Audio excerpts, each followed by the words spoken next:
I got up very early that morning because I was coming back from Europe and I was still jet lagged. I went straight to the World Trade Center. Then I went up the elevator to the 47th floor, went to my office, and I still remember it very clearly. Very little people have heard the sound of plane engines when they're at full strength, full force, flying up in the sky. It's one sound that comes back to me and haunt me on occasions.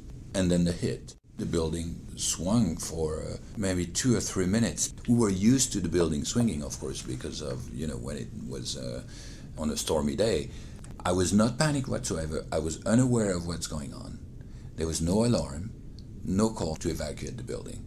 And suddenly I felt the urge to go. And I dropped everything and left. It took me 50 minutes to come down from the 47th floor because I left about 15 minutes after the attack. Anyway, so we went down. People were very calm. And I think everybody in the stairwell was like this, determined, but also unconsciously aware that something very dangerous was happening, and remained calm because it was the best thing we had to do. There were 3 flows of people.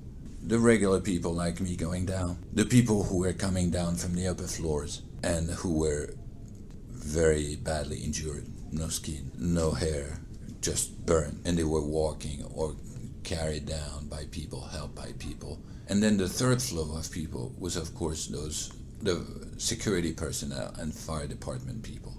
Now, those people were exhausted.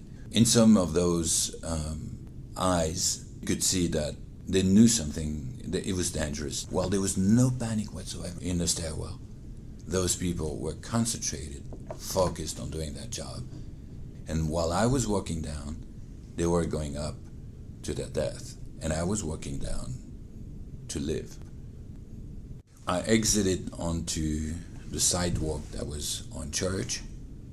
I turned around and looked, and I saw the World Trade Center in flames. And those flames were very, very dark orange. The smoke was very, very black against this beautiful sky, and they were big. Suddenly, darkness fell upon us with an unbelievable violence. I looked around a second time. I didn't see the tower. Instead, I heard a sound that today I cannot remember. It was so powerful, such a huge sound that I blocked it. It scared me to death, and I cannot bring it back up to consciousness. And when I said darkness, what was a beautiful day became darker than night. You couldn't see anymore. Even more striking, there was no more sound. Sound didn't go through anymore because the air was so thick that it wasn't vibrating anymore.